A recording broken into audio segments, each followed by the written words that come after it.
Hi everyone, this is A Story Whispered, welcoming you to sometime on a Saturday when I'm recording this.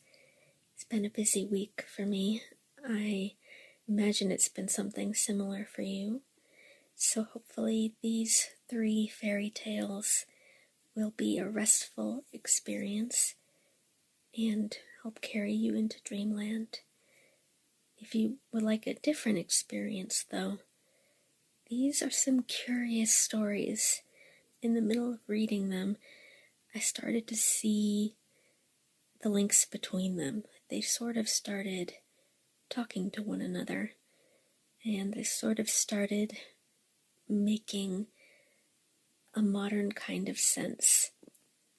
And that's, something to say for stories about witches that trap and keep Swan Maidens.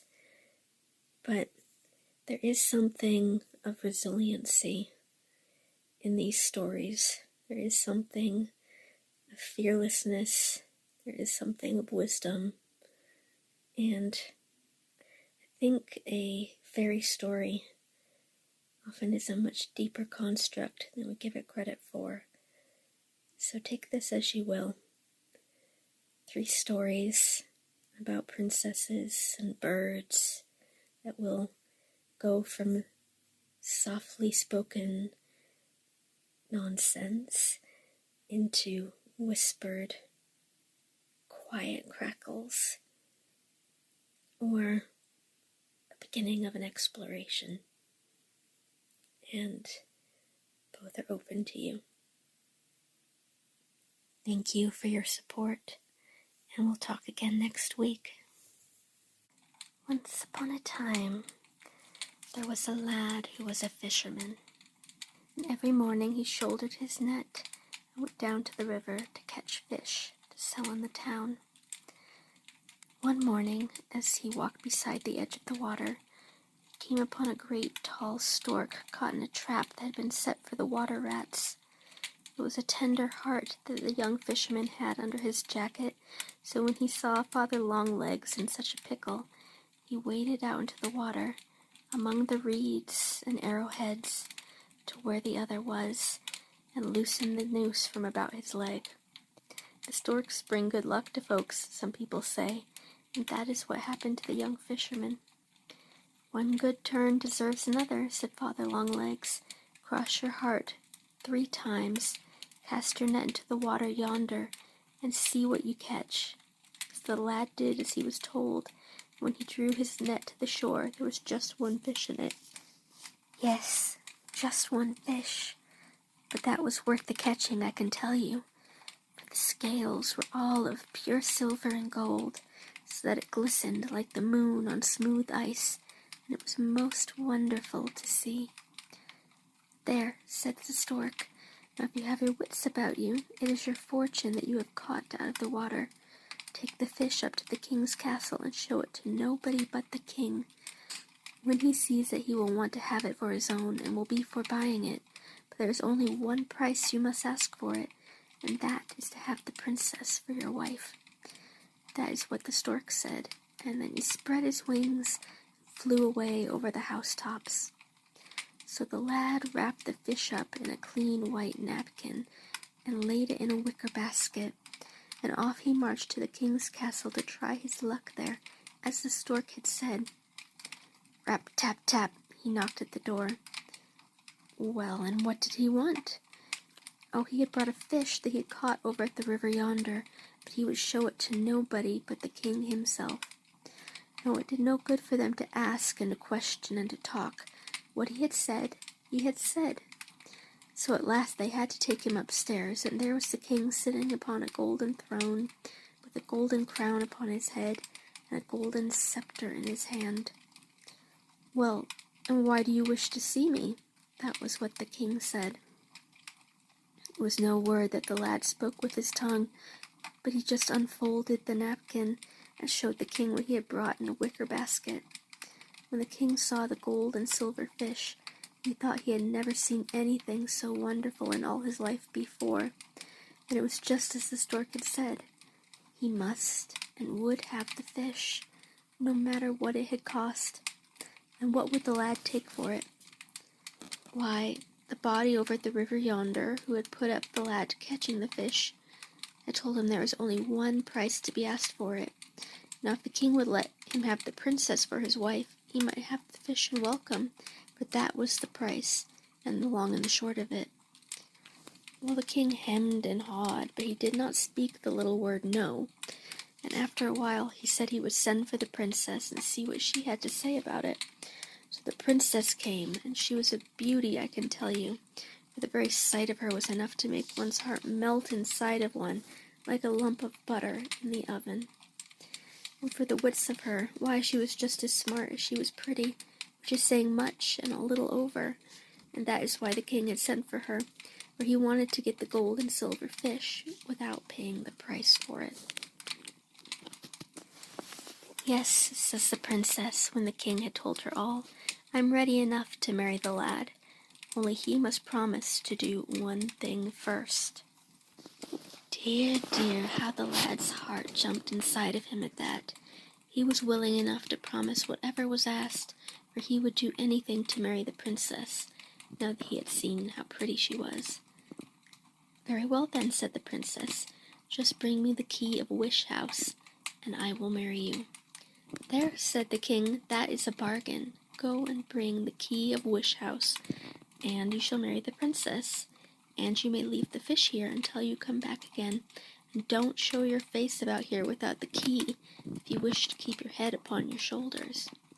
So off went the lad from the king's castle, with nothing at all in his pocket, and ill luck astride of his back. Down he went to the river as straight as he could walk, and there stood Father Stork, gazing down into the water and looking as wise as our minister on Sunday. See now, thus and so it happened, and the stork had gotten him into a pretty scrape over at the castle by putting him up to asking such a price for his herring. That was what the lad said. said the stork. Break no bones over that burrow. Ill luck always comes before good luck, and rain before the little flowers. What is worth having is worth working for. Just get upon my back, and I will carry you to where the queen of the birds lives. If anybody can put you in the way of finding the key of Wish House, she will be the one. So the stork bent his red legs, and up the lad got on his back. Then Father Longlegs spread his wings, and away he flew, and on, over field and fallow, over valley and mountain, over forest and stream. After they had gone so far that the lad thought the end of the world could not be a great way off, they came to a grand house, all built of red brick, that stood on a high hill, and that was where the queen of the birds lived. The stork flew straight to the house, and there was the queen of the birds, walking in the garden. The stork told everything from first to last, and now what they wanted to know was whether the queen of the birds could tell them where the key of Wish House was to be found. No, the queen did not know that herself, but she would call all of the birds of heaven and of the earth, and perhaps there would be someone among them that could tell. A little silver whistle hung about her neck. She put it to her lips and blew upon it so shrilly that it made a body's ear ring just to listen to it, and the birds of heaven and of earth came flying from far and near, till the air was as full of them as a sunbeam is as full of motes on sweeping day. The queen of the birds asked them one and all, from Tom Tit to the wild swan, if they could tell where the key of Wish House was to be found, but not a single one of them knew. After all the rest of them had spoken, there came flying an old eagle, so old that he was as gray as the ashes upon the hearth, and he was 6 times as big as any of the rest. He had come from the other end of nowhere, and that is a long way off, as even simple Jack can tell you. And that was what had kept him such a long time in the coming. And was it the key of Wish House that they were talking about? Oh yes, the old eagle knew where the key of Wish House was as well as he knew his bread and butter. The old gray master that lives on the Iron Mountain had it hanging on the back of the kitchen door, and the eagle had seen it there more than once. "Very well," says the Queen of the Birds. "And here is a lad who has come into the world hunting for that key, a good-hearted fellow who helped Father Stork out of a tight place over at the river yonder, where he had been caught in a trap set for the water rats. Now, can you not help him to find what he wants?" Well, the old eagle did not say no, but one good turn deserves another, so he took the lad on his back, at the root of his wings, and away he flew. One would have thought the red-legged stork had flown far, but it was nothing at all to the journey that the eagle took. On and on he flew for such a long way that I, for one, could never find words to tell you how far away it was. All the same, every journey must have an ending, and at last they came to a great mountain, the sides of which were as smooth as the face of a looking-glass. So it was a good thing for the lad that he had a great gray eagle to carry him up to the top, and that is the truth. There on the top of the mountain lay a green meadow, so wide that the eye could not see to the other end of it, and in the middle of the meadow stood a tall castle. That was where the Grey Master lived, who kept the key of Wish House back of the kitchen door. "That is all the farther I can carry you just now," says the eagle, "but here is a feather. When you are ready to come away, just throw it up in the air, and I will not be long in coming." The lad thanked the eagle for the help he had had, and he put the feather in the lining of his hat. After that, the eagle went one way, and the lad went the other, and that was toward the castle where the Grey Master lived. Off he stepped, right foot foremost, and by he came to a little stream of water that ran along through the meadow. But just in the middle of the brook lay a great stone that choked the stream so that it could hardly crawl around it. "Here is a body in trouble as well as myself," said the lad, and he stooped and rolled away the great round stone so that the brook might flow smoothly and freely. "One good turn deserves another," said the brook. "Look in the place where the great round stone lay, and you will find a little red pebble. So as long as you keep that pebble in your mouth, you will be as strong as 10 common men." Well, the lad hunted until he found the pebble, and then he thanked the brook and jogged along the way he was going. By and by he came to an apple tree, and it was so loaded down with apples that the branches were bent to the very ground. "Here is another body weighed down by the cares of the world," said the lad. So he shook some of the apples off and cut props to put under the branches, that they might not be broken by the load. "One good turn deserves another," said the apple tree. "Look under my roots, and there you will find a golden apple. While you keep that in your bosom, neither fire nor water can hurt you, for it is an apple from the tree of life." Well, the lad found the apple under the roots of the tree, and he said thank you and went on his way.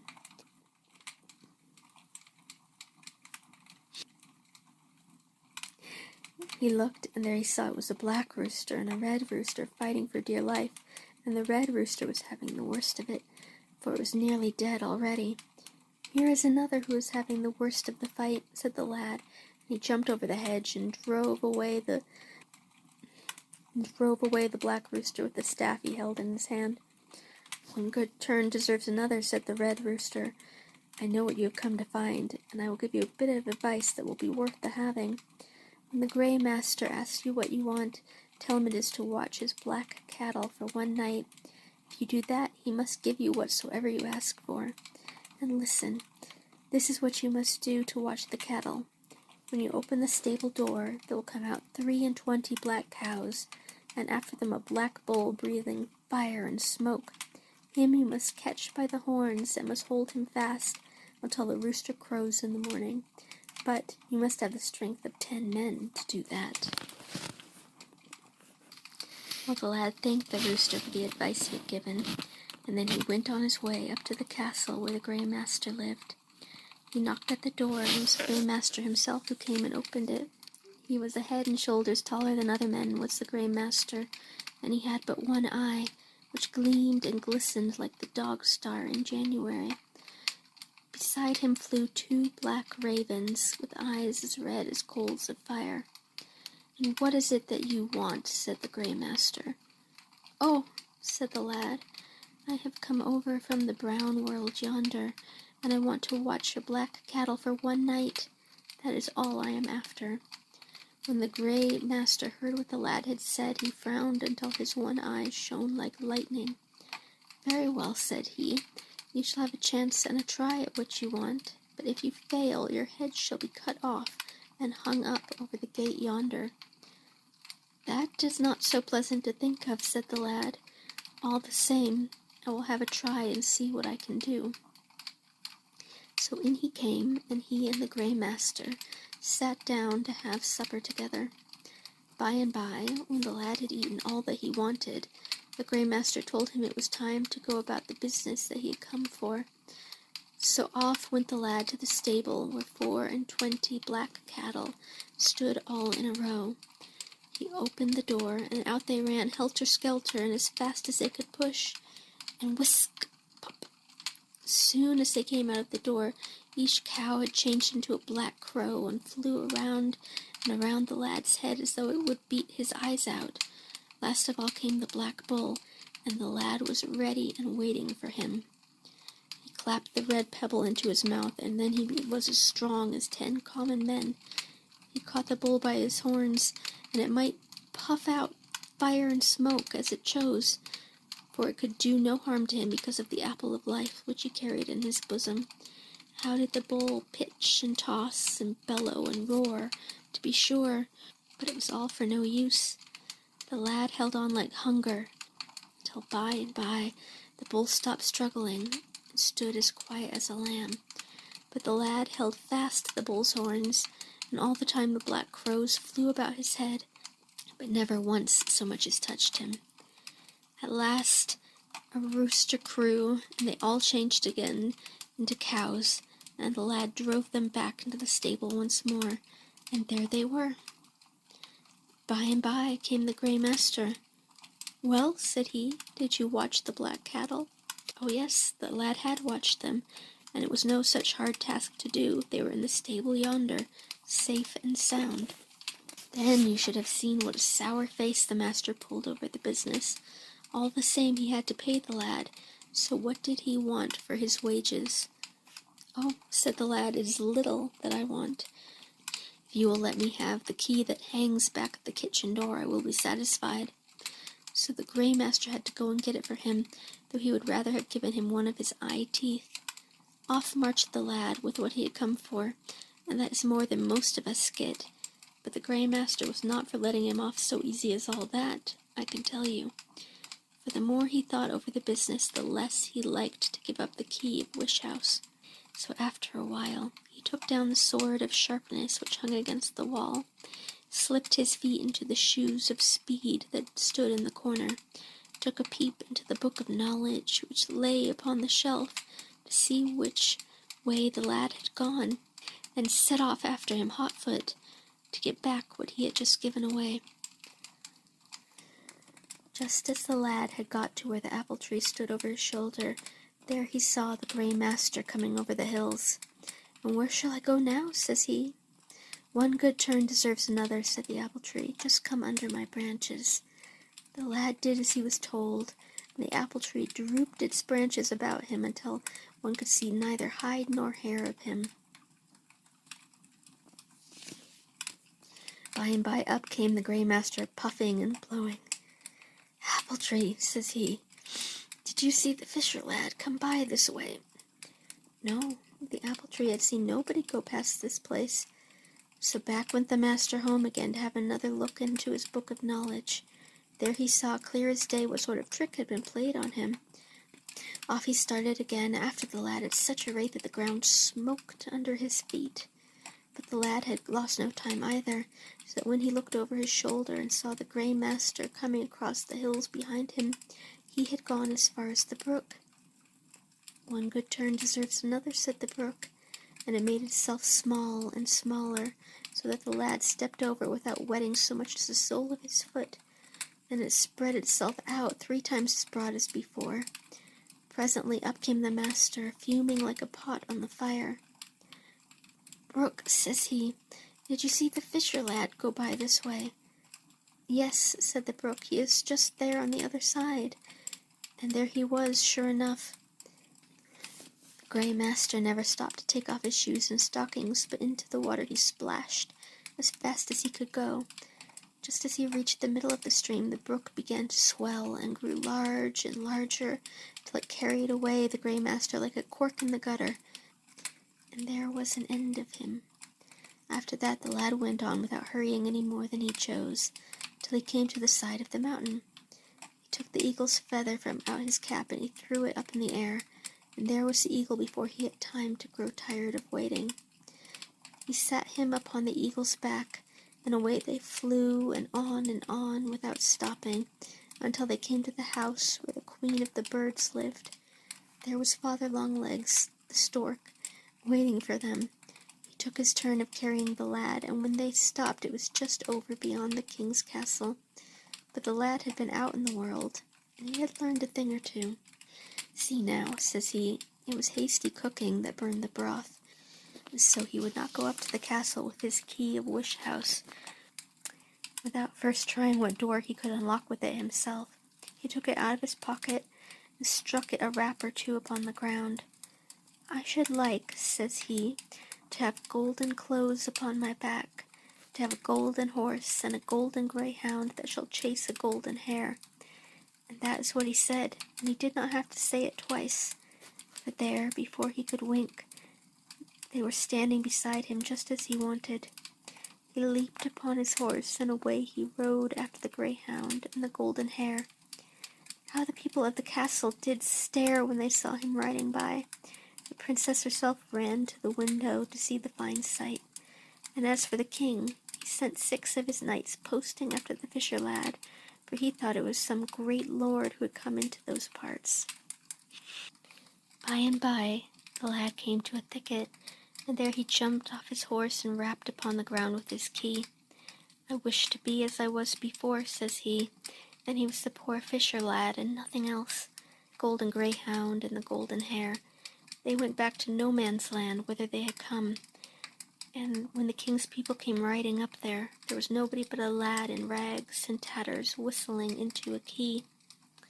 They hunted up and they hunted down, but they could find neither sign nor trace of the golden rider and the golden horse, so after a while they had to ride back to the castle without him.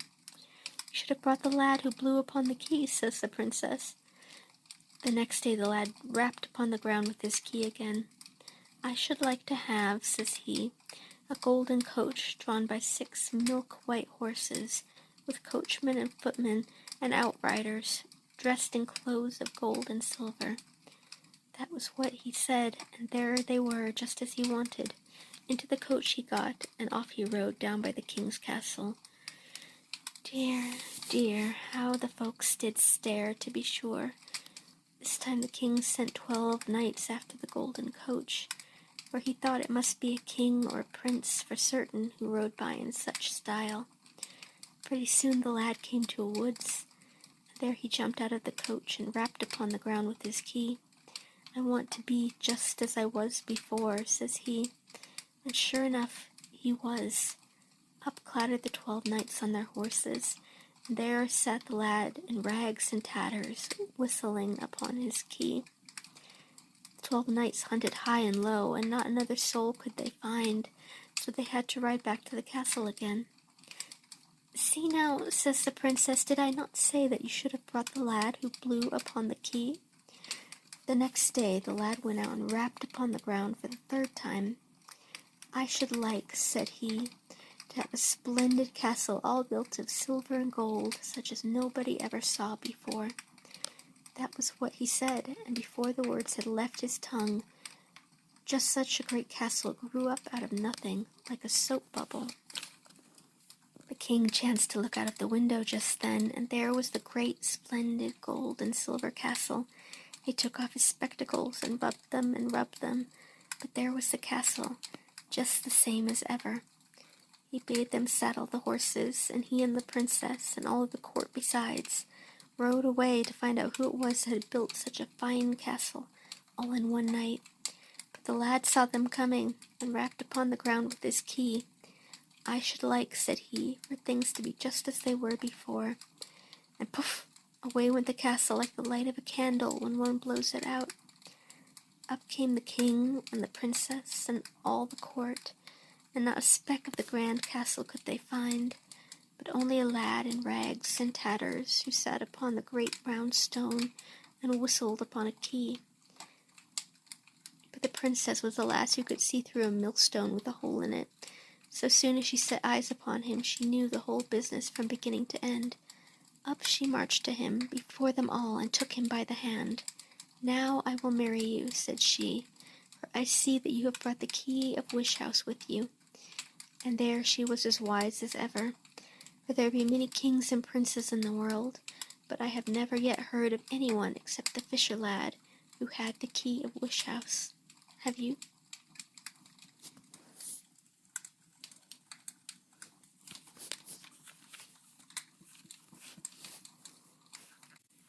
Once upon a time there was a king who had 3 daughters.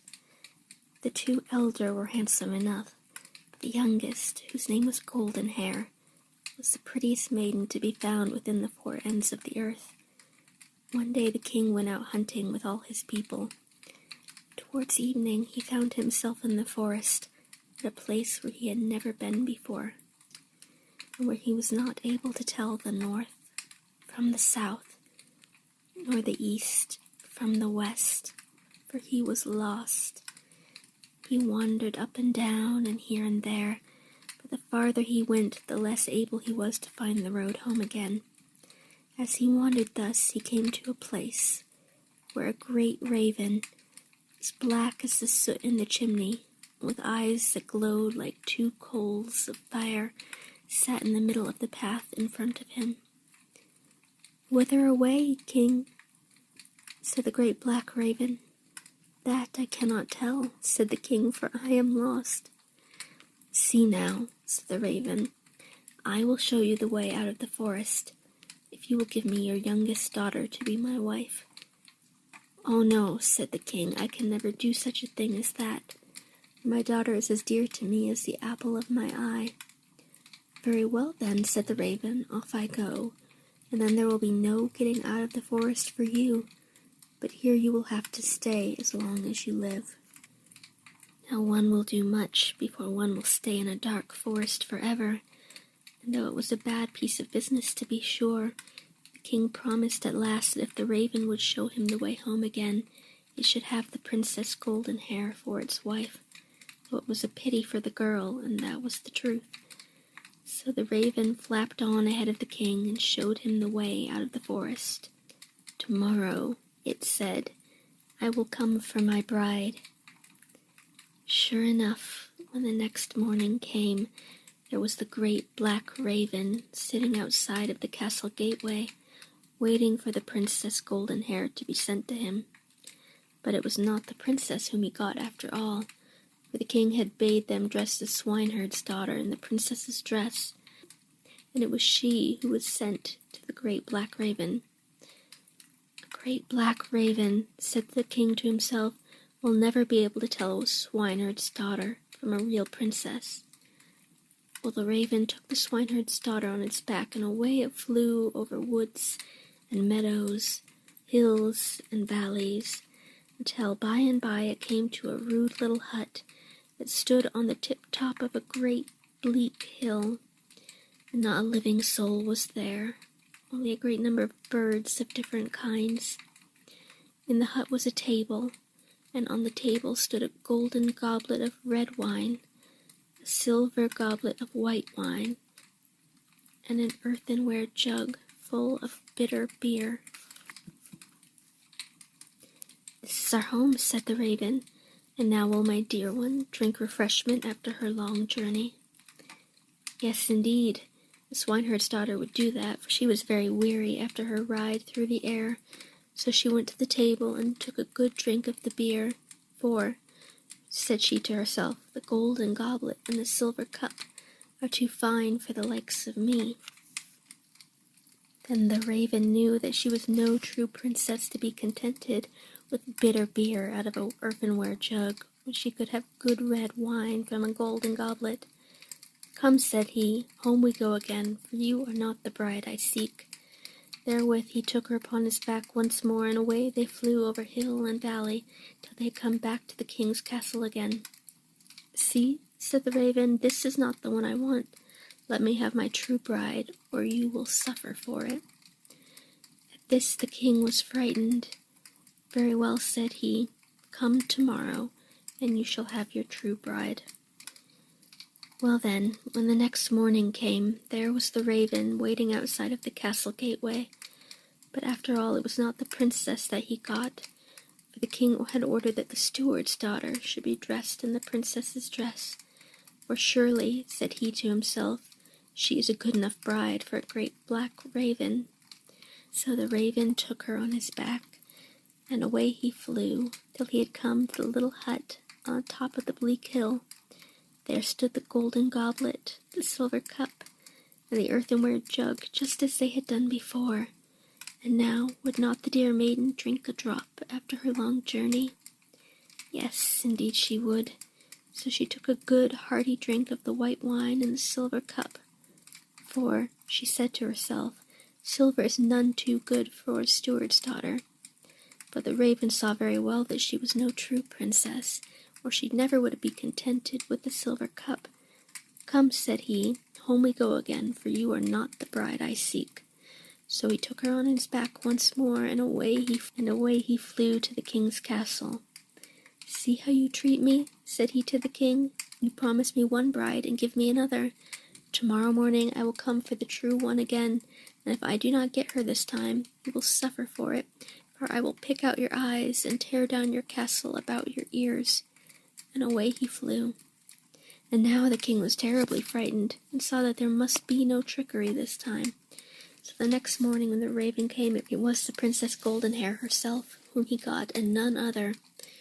Up he took her on his back, and away he flew with her. As for the princess, she did nothing but weep and weep, so that when they came to the little hut on the top of the bleak hill, she was glad enough to drink a drop for refreshment's sake. She never looked at the earthen jug or the silver cup, but going straight to the golden goblet, she wet her lips with the good red wine. And then what do you think happened? Why, the hut grew and grew until it changed into a splendid castle, all built of pure silver and gold, and all of the many birds outside changed into men and women servants. As for the great black raven, it was a raven no longer, but the handsomest prince in all the world, and the only black feathers about him were the long curling locks of his hair. He kissed the Princess Goldenhair and said, "Now indeed I have found my true bride, and none other. You have freed me and my castle and all of my people from enchantment, which no one but a real princess could do. For my wicked stepmother laid spells upon us, which could only be broken when a real princess drank out of the golden goblet." Then they were married, and a fine wedding they had of it, I can tell you. Well, a year passed by. The princess was as happy as the days were long, but at the end of the 12 months she began to long to see her father and her sisters again. So she spoke of her longing to the Raven Prince, but he only shook his head. No, he would not hear of her going, for he felt that nothing but misfortune would come of it. But the princess begged and begged so prettily that at last the prince said that she might go if she would be contented to stay only 3 days. Then he gave her a napkin of the finest linen, and told her that whenever she wanted anything, she had only to spread the napkin and wish, and it would be there.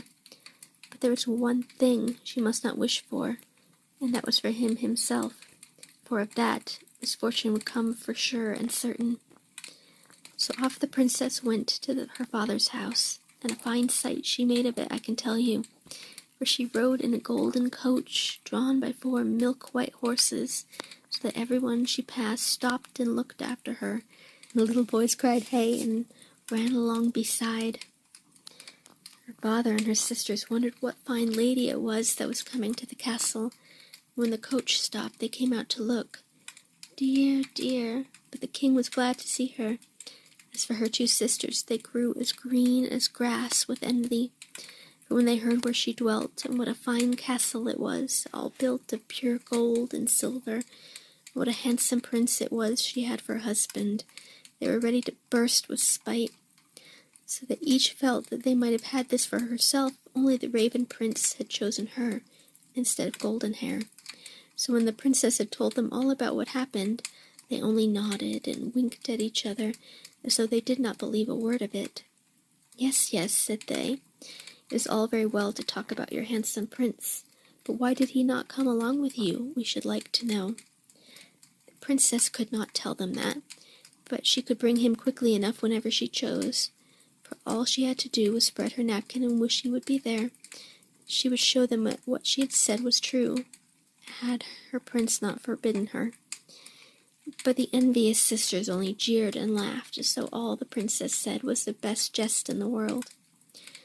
No one can bear anything better than laughter.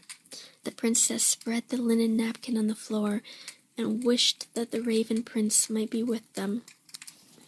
No sooner had she wished it than there he stood, but he looked at no one but her. "Did I not tell you that misfortune would come of it if you wished for me?" said he. "Now I must leave you and go where you are not likely ever to see me again." And the princess would have spoken, but he gave her no time for that. He snatched up the napkin, and becoming a raven once more, he flew through the open window and across the treetops and was gone.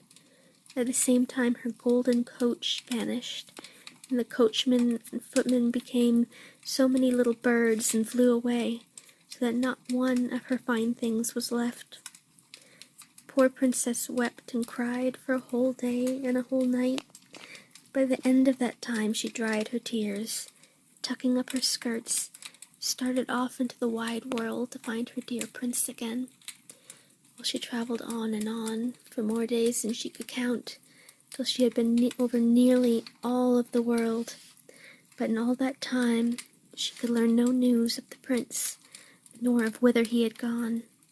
At last one night, about nightfall, she came to a little hut in a deep forest, and in the hut sat an old woman with hair as white as snow. "What do you want, child?" said the old woman. "Do you not know that this is Death's house, and that if he returns and finds you here, he will kill you? I tell you that he spares neither the young nor the old, the plain nor the handsome. As for me, I am his grandmother." But all this was one to the princess, and went in one ear and out the other. She could no longer drag one foot after the other, so there she must stay, even if Death should find her when he came home. And she told Death's grandmother all that had happened to her, and Death's grandmother took pity on her because she was so pretty and so tired. She gave the princess something to eat, and hid her in the tall clock that stood in the corner, so that Death might not find her when he came home.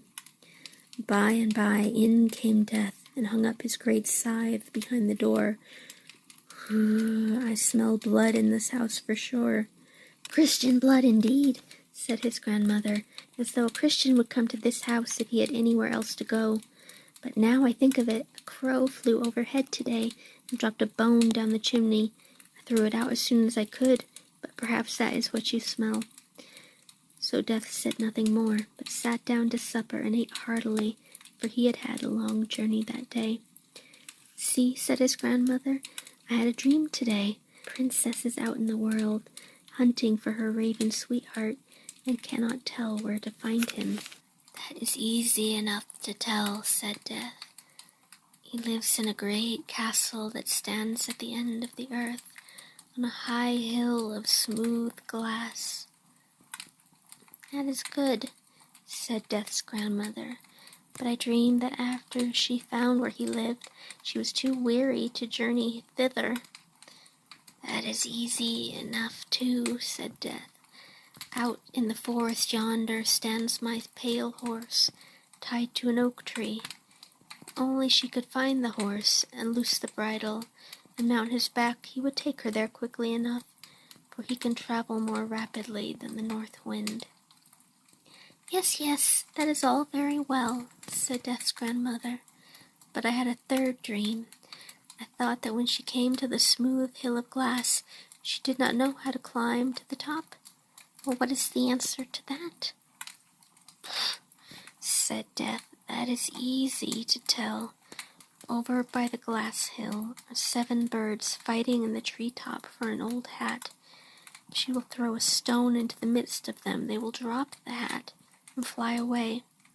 It is a wish's own hat, and if she will put it on her head and wish herself at the top of the hill, she will be there quickly enough, I can tell you.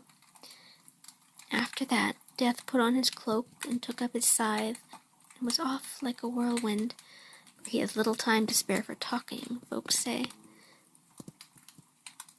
Then Death's grandmother opened the clock, and the princess came out, and thanked her, and went her way. She hunted here and there through the forest until, sure enough, she found Death's great pale horse tied to an oak tree. She loosened the bridle and mounted upon his back, and away they went, till the chips and stones flew behind them.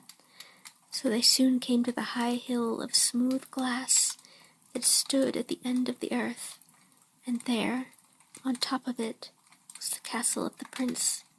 The princess dismounted from the pale horse, and away he galloped home again. Then the princess hunted for the birds that Death said fought for Wish's hat, and presently she heard them making a great hubbub, and looking up, saw them in the tree-top above her, fighting for the old hat, just as Death said they would be doing. She picked up a stone and threw it in the midst of them, and they dropped the hat and flew away screaming. Then she put on the hat and wished herself at the top of the hill, and there she was, quick as a wink. Now her shoes were worn into holes by long journeying, and her clothes were torn to threads and tatters by the brambles through which she had passed, and hung fluttering all about her, and she looked for all the world like nothing else than a common beggar maid, except for her golden hair. So it was when she knocked at the door of the prince's castle, and the porter came and opened it, and heard that she wanted to see the prince, he snapped his fingers and laughed. All the same, he told her that the cook wanted a serving wench in the kitchen, and that she might have the place if she liked. If that did not suit her, she might be jogging the way that she had come.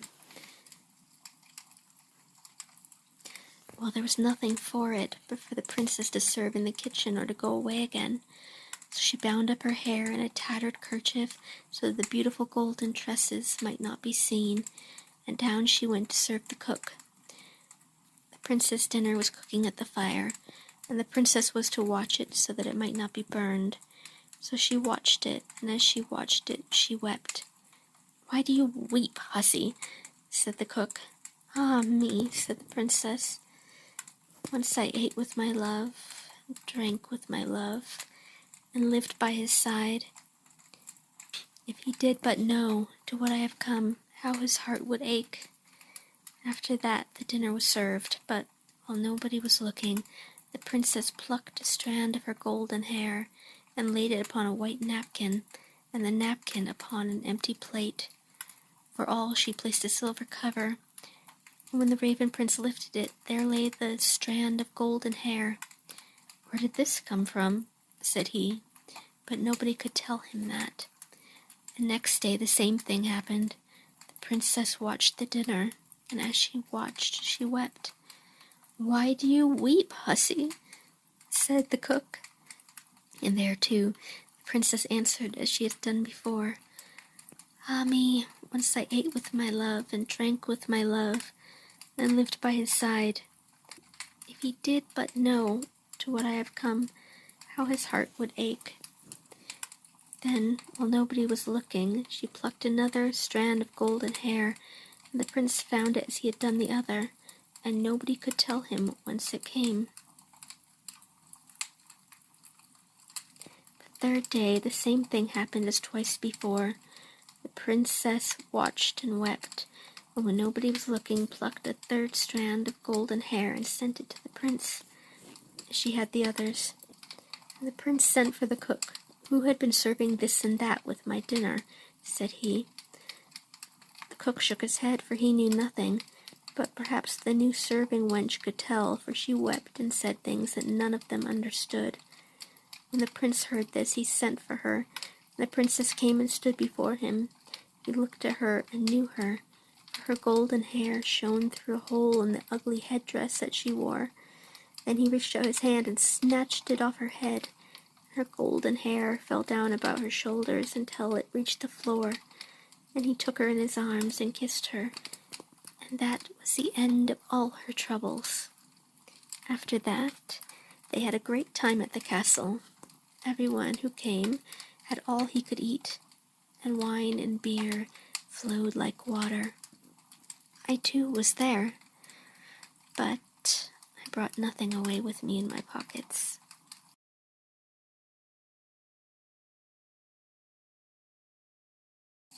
Once there was a king who had a pear tree, which bore 420 golden pears. Every day he went into the garden and counted them to see that none were missing. But one morning he found that a pear had been taken during the night, and thereat he was troubled and vexed to heart. For the pear tree was as dear to him as the apple of his eye. Now the king had 3 sons, so he called the eldest prince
said the Buddha.